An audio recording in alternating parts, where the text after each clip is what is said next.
Be joining us any second. Okay. Good morning. Good morning, everybody, and welcome to Diary of a Cocaine Addict. I am Sarah Ibrahim. I am your host. I am the inspiration queen. And today's show, hello, Mike, how are you? Welcome to the show. So, I was just introducing the show. I am Sarah. I'm your host. I am the inspiration queen. And this is a weekly show that goes out to provide hope and inspiration and encouragement and resources and content that is going to help people to move the needle in their own lives from a place where they are maybe in a state of destitution or despondency or stuck in a cycle of addiction into a place where they not only believe that it's possible but they actually start doing it, right? And so over the course of this year I've interviewed many people because I really want to provide a holistic view of recovery. And what I mean by that is that there is just not one way to recover. I just don't believe that any way is particularly the right way, aside from the way that is right for you, right? Your recovery might look different from mine, and mine will look different from the next person's. And that is okay. All right. I just want to really encourage you today to, if you've maybe tried recovery before and it's not worked for you for whatever reason, don't give up. Okay, don't give up. Try a different approach, try a different way, stay dialed into this show, find other leaders and motivational speakers that talk around addiction and stuff on YouTube, on Facebook. There's loads of us out there. And I'm joined by a very special, very inspiring guest today, actually, who also is somebody that you want to keep an eye on. So without further ado, Mike Strange, welcome to the show. Hi, Sarah, and I hope you can hear me. I absolutely can hear you. Didn't do all these test kind of things before this. Don't worry, we're here. We can hear you. It's all good. So, Mike, oh my gosh, such a privilege to welcome you to the show, because I know you've got quite an incredible story. So, do you want to first of all just introduce yourself to our listeners today? Let us know who you are, where you're from, etc. Yeah, cool. Well, my name is Mike Strange, and believe me, it is strange but true. And I have a coaching business, Mike Strange Coaching. On TikTok, I'm at Strange But Sober, with quite a bit of content there, and it's all around sober coaching. Alcohol was was kind of my poison. It is a poison. Cocaine played a big part in that journey as well, like I would imagine it had for many people suffering with their relationship with alcohol, and vice versa. My background really is I'm actually South African. You can tell by the accent, although I've been living in the UK since '94, so a hell of a long time. Yes. And my background is actually a big part of my life was sports management. I was very privileged and very lucky to be part of a company where, we had offices around the world, and, we represented sort of high profile sort of sportsmen and sportswomen, players, coaches from around the world. So it was a blast. It was absolutely awesome. And unfortunately, alcohol took its toll. Whilst I was in that world of sports and that, I also opened up my own independent business in Surrey. And, subsequently had another two businesses alongside so from an entrepreneurial point of view, I've done quite a lot, achieved a lot, certainly in my 5.5 years of sobriety.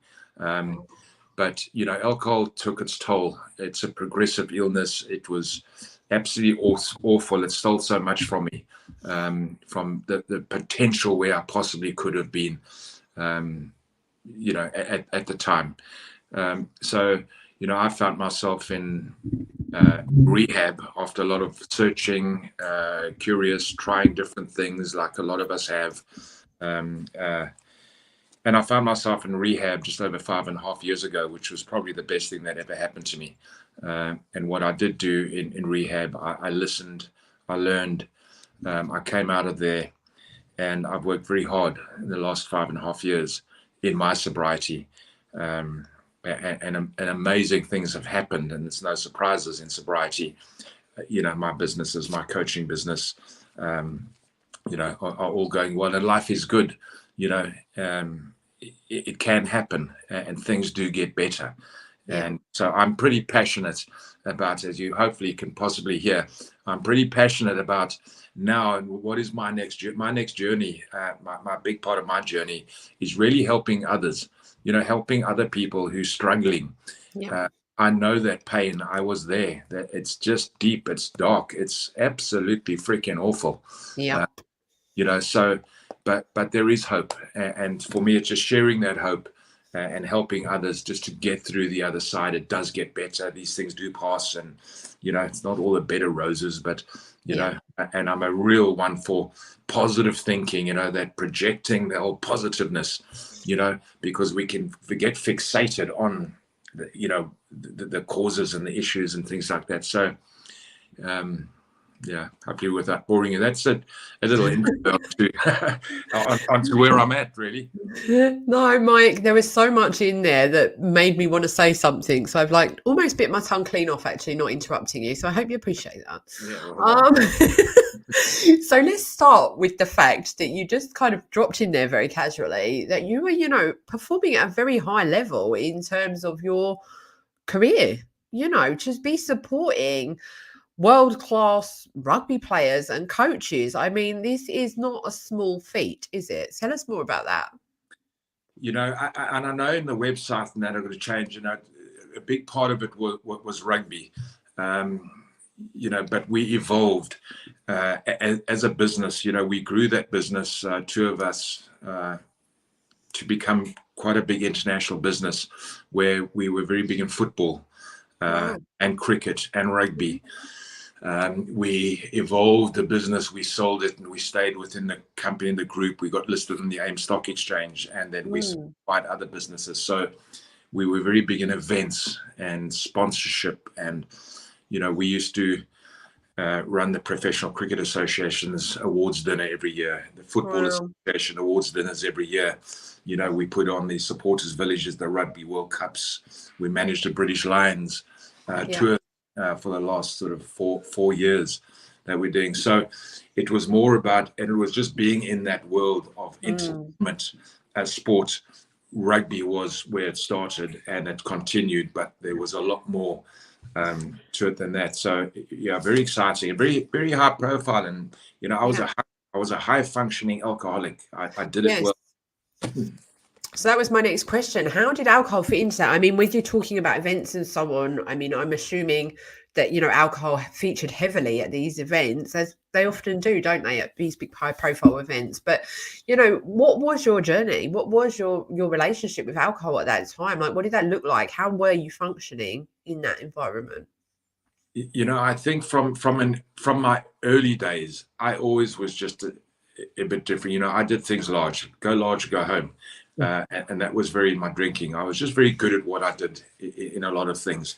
But, in hindsight, I look back and alcohol was just everything around my life was planned. And that was family holidays, my, the work, that environment actually suited my, I traveled the world. I was, I flew around a lot. I could hide away from certain things, and I would just do what I needed to do. If we were at an event, or, if I was traveling to Ireland or Paris or wherever, I would go and do my meetings and go and just have a couple of drinks, a couple of beers. But I would then find myself in a sleazy bar just with me, myself, and some other loser, and just get absolutely hammered, and more likely or not, I'd get back to the hotel and, I'd end up taking, a large glass of red wine to the room because, I'd convinced myself that it might help me sleep better. So, it wasn't normal, but that was how it was for me. And that's how I coped. I just did things, and for many years, I never had breakfast meetings because I was actually that petrified that I wouldn't be able to actually hold the coffee cup for the shakes. Wow. And that's not normal, but it just that's how it was, and I got through that. There's many times, I was in Paris one day where I did a big signing at a very big club, and the president of the club owned this, I don't know, one of the nicest hotels in Paris with a 5-star Michelin restaurant inside it. And Wow. me and the player had gone to Paris, and the night before got freaking hammered. The next day I remember running around the hotel at about 10:30 in the morning to find a bar that I could just have a few shots just to take the edge off, because I was that petrified. We had booked a lunch with the presidents, the coach, all his cronies in this Michelin star restaurant where you had to go through, I think it was 9 or 11 courses, on fine wining and dining. And there's Goodness me me. just trying to have a few shots because I was petrified Yeah. of not being able to get that glass from the table to my mouth without shaking and spilling. And it's an awful feeling, and this is the height of my career. And it was a lot of dodging and ducking and diving, and then the family consequences, and just the consequences just get worse and got worse. It's something that's progressive. It doesn't get any better. Yeah. So I understand that you have actually a very supportive family, namely, especially your wife. Yeah. Okay? Which makes an incredible difference, doesn't it, in recovery, when you're just trying to pick up the pieces of your shattered life, to have people by your side that are going to walk that journey with you and be there for you and love you no matter what. It's invaluable, right? Yeah, it's so valuable, and it was actually our 29th wedding anniversary on Sunday. Wow. Quite a milestone. I've got 3 wonderful kids. But the just what I put her through, it was unbelievable. I lost one of my businesses in rehab. Literally had to give it away. So whilst I was living the dream in rehab for 5 weeks, she was putting out a lot of fires and dealing with so much, And I often say to people, one forgets how selfish we were and how deceitful we were in our addiction. Yes. And we've got to have patience with those loved ones around us, because it just takes time to earn that trust back. Yeah. One gets into this euphoria of you sober or you clean for a month and everybody's your best friend. It's all going to be fine. It's not. It takes time for your friends and family to not fear you going out and picking up or using again. Yeah. That thought, is he going to pick up? Is he going to drink? Is he? Yeah. It takes time and takes patience, I'm still very much living that myself. I'm now 18 months clean from cocaine addiction, and I'm sure that my mum still worries. I came home late one day, I think about a month ago. I was an hour late coming home from what I said I was going to be. And it was like, one night out that I've been on in 4 years. And straight away, it was all the old anxieties, the old insecurities that surfaced. And I was just like, oh my God, what is wrong with you? It's just an hour. You haven't been doing anything different. You're still sat in the same chair. Like, what's your beef? And she was just like, you don't understand. The trust is a real massive piece here. And I'm like, what's your problem?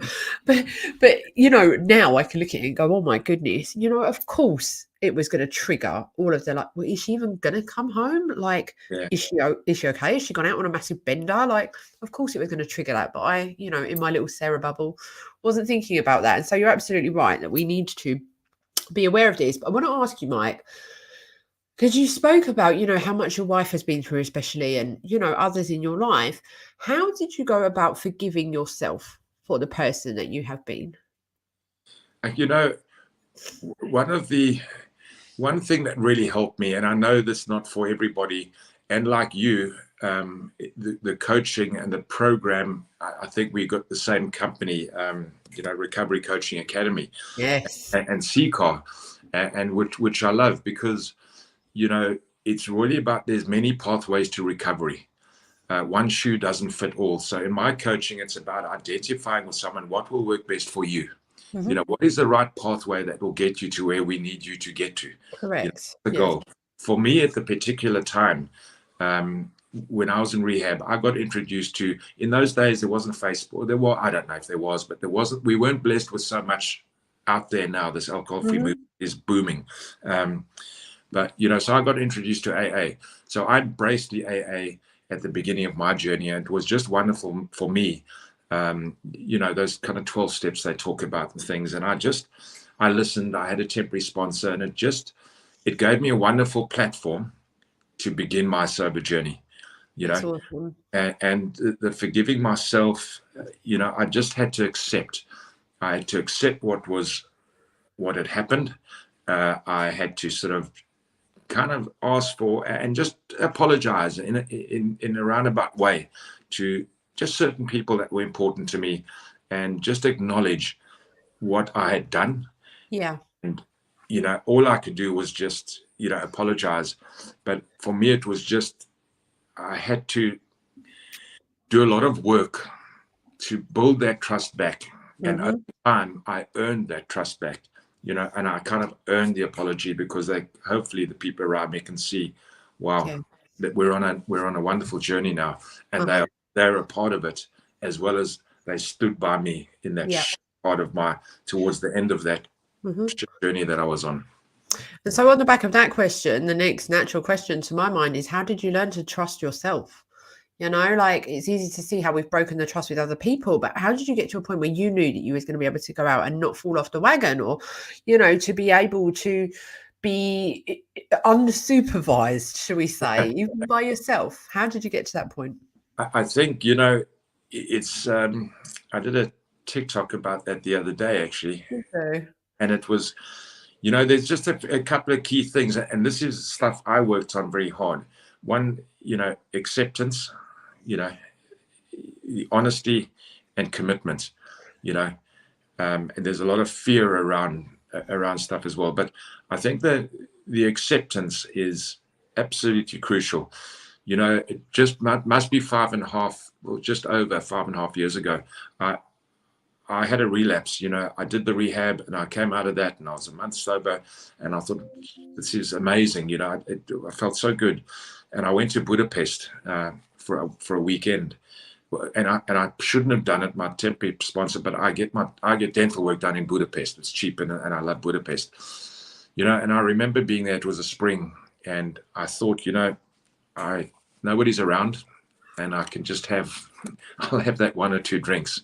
Well, 3 days of absolute freaking carnage. It was like I transport myself straight back to where I was 6 months ago. So that, and I had to fly back, and my poor wife had to fetch me from Gatwick, and it was just the remorse.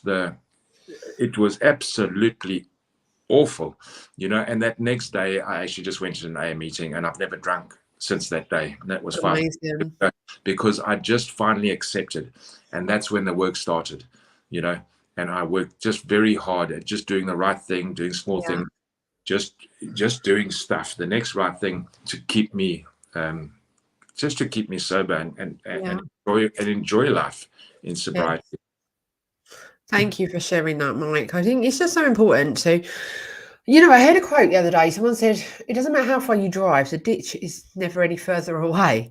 And I think for us in recovery, that's a really important thing to remember. And this isn't saying like, you're never going to get away from it, you're never going to escape your addiction. But what it is saying is, don't get complacent, remain vigilant. Like, recovery requires active participation, active commitment every single day. You can't just kind of do it passively. Like, the moment you take your eye off the ball is when these, sabotages come in whatever form that might look like for you. And so I think that's a really important point, Mike. So thank you for sharing that. I agree. And it's almost like knowing your enemy. Knowing, cocaine or alcohol, booze, it's your enemy. So, you've got to be prepared, and I talk about, just building up your sort of sober toolkit. It's just for planning for I'd like to say inevitable, because there's just going to be times where it just sneaks up on your shoulder, that freaking gremlin, thinking, shit, that moment of weakness. and they're only small moments, And how am I going to deal? Are you prepared for that moment? They're very powerful moments, though, aren't they? They're kind of all consuming. I was just doing a Facebook Live in my Facebook group a moment ago. I can see a couple of questions coming through here. Hang on a moment. Right. I was just in a Facebook Live in my Facebook group a moment ago, and I forgot what I was going to say. Oh, that's annoying. Okay, let's not worry. That little thing just comes so quickly, and it's so deep. Yes. Right. And that I was saying that 18 months in, this idea is still my default setting very often, more often than what I would like. It's like, you could just make a call. You could just call it on. No one's going to know. Like, you don't like how you're feeling right now. Let's just get on it. And it's persistent. It's persistent. Now, I know that I'm not going to cave into it, right? But what and it's not that it bothers me because I know that I'm not going to cave into it, but at the same time, I am subjected to listening to this from time to time, more often than what I would like. And I'm just like, oh my goodness, you know? And so I think it's just being aware that we have trained ourselves over so many years that this is how we deal with things. When things don't go right, this is how we deal with it. When things do go right, this is how we celebrate it, you know? And of course, it's going to be there, you know, just because we make a decision one day, okay, I'm never doing that again, doesn't mean that it's automatically instilled in our brain as our new default setting, you know. Oh, I've lost you, Mike. I've lost you. Hello, you're back. And so it takes work on our part to make sure that we do stay in the light. And I think you're absolutely right. You know, building up a toolkit of, okay, what am I going to do if this comes up? You know, who can I speak to? What can I put in place? You know, how can I prepare for it? If you want to put them questions up again, Steve, sorry, I'm getting to it right now. And we can talk about that. But I think, you know, for now, what I would love to know, Mike, is what has been your biggest learning in recovery? If that's not too big of a question, what has been, you know, one of the standout things that you have learned? Yeah, it's a very wide question. Very, you know, the biggest thing that I've learned is that life can be pretty cool without alcohol, without drugs. And, you know, people talk about, oh, things will change beyond your wildest dreams and that, you know. It really is life changing, you know. It really is. It's wonderful. And so many things do change, you know. They talk about it in recovery, the cycles of recovery, you know, whether it be 5, 6, 7 years, you know, that first 3 months, your emotions, the first year, you know. I remember when I first gave up, I was going to conquer the world. I was going to do everything. It's like, you know, second year, I kind of found myself, and I found, you know, I got into my business, you know, and I invested in business coaching, and, you know, and that was wonderful because I now found out, you know, one of my triggers was boredom and knowing the how, you know. Suddenly I had my own businesses, but I'd so used to in the city, I had people doing everything for me. Now I had, you know, my own independent business. I didn't know. So it was easier to go and drink on that because I didn't know rather than reaching out. So there's just so many things I just learned about myself. You know, things that I just learned I enjoy, you know, walking. Who would have thought, you know, like next year I want to go and do a pilgrim's walk, you know, in Spain and thing. But that sounds amazing. Yeah. So it's a tough question. There's just so much about that I can take away. Yeah. And you learn who your friends are and who your friends aren't, and, you know, and I've just learned to, in the longer in sobriety and the more experience I get in this, you know, wellness about myself and those around me, I'm just a bit more accepting, a bit more humble, just a bit, you know, like a little jigsaw coming together, you know. Absolutely. Yeah, absolutely. And I feel that way too, you know, like just things are starting to take shape. So just this week I qualified as a recovery coach, I saw professional, that. which was so awesome, you know, just such a blessing to be able to translate all of that chaos and carnage into something meaningful and purposeful and, you know, something pure and that's for the greater good. So that was really important for me. I want to close with one final question, Mike, because I know that you have got clients to see. Clients are waiting for your wisdom, so I'm not going to keep you. Yeah, but my final question. And when we crack on, it's a bit busy on Friday. My final question. Hold on, I can see there's a question on the screen which I missed before. The supportive person has sacrificed so much. How does that person get back what they've lost? Why should anyone be supportive and sacrifice? That is a good question, Angela. Did you hear that, Mike? Can you see it on your screen? Supportive person. So this is about, you know, family members or friends that have supported us. How do they get back what they've lost, and why should they support us? You know, I think that goes back to what we said earlier. You know, it's almost earning your trust back, and you've really got to be patient, because these things don't happen overnight. You know, and sometimes actions are better than words. You know, so I think these things do get some relationships. I think are just you, and you've also just got to sit and learn to accept that some things might just be lost and irrecoverable, but don't dwell on that. because they might just surprise you and just suddenly through actions and through your journey, things can quite easily turn around, for the better. Agreed. Angela, wow, I can see that you're saying, the reason that you're asking is because you lost a house and capital and health wellness. And I understand that. And, each person's journey is their own. There's no reason why you should, nobody should anything, right? It's really a personal call to make. If this is somebody that you can see the good in, somebody who has genuinely lost their way and wants to rebuild their lives and takes the actions, the required actions, the dedication, and shows up in a way that aligns with that, and you want to support them, great. But equally, if you don't, that means nothing about you. It doesn't mean you're a bad person. It doesn't mean that you've let somebody down. It doesn't mean anything. And in circumstances like yours, of course, it's going to be understandable that you might feel to walk away. And it's a judgment call, right? There's no should. And it's a lot for us as addicts. I mean, I speak for us both, Mike, to expect people to just be okay with what we've done and to forgive us. But essentially, we are human beings that have lost our way in life somewhere along the way. And when we commit to making those changes, I think it makes a very powerful statement that, that we are sorry and we are remorseful, and we're not going to carry guilt about that for the rest of our lives. However, we are going to use that to better the world. Right, Mike? 100%, couldn't have said it better. And these things take time, and they take a lot of work. But if you work at it, these things will come, that honesty, the integrity, that all comes, and it will come through and will show through you to other people. And that might be people you've wronged, and they might forgive you through your act, down the line.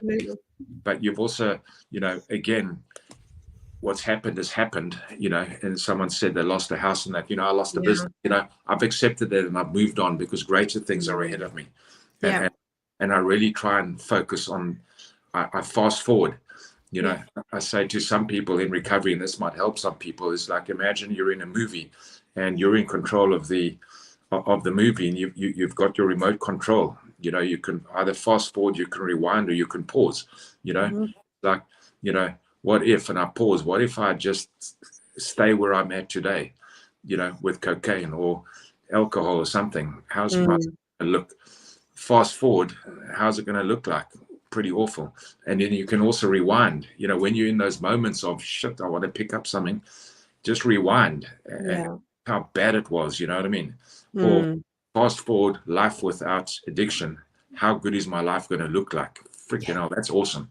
Yeah, it's hard to imagine though, isn't it? When you're in that place where you haven't actually yet done it, it's like, well, actually, who am I going to be? How am I going to be? What am I going to be? Like, it's a lot of unknowns, and it can be very daunting. But we are both here to tell you, it absolutely is possible, and you do figure this stuff out as you go along. So, Angela, I want to thank you for your question, and I want to thank you for being so vulnerable here with that, and thank you for congratulating us both. We really appreciate it. Mike, I want to say a massive thank you for coming on the show, for sharing your insight, your wisdom, and your energy. You're an amazing, incredible human. I will share all of your links inside of my YouTube upload when I do that later. Anyone wants to get in touch with myself or Mike, please do go ahead and do so. You can contact Crossroads or you can contact us directly. We'll share our contact info so that you don't know where to find us. Okay. This has been Diary of a Cocaine Addict. Thank you so much for joining us today. And remember, there is always, always, always hope. You get to choose. All right. Much love. Over and out. Adios.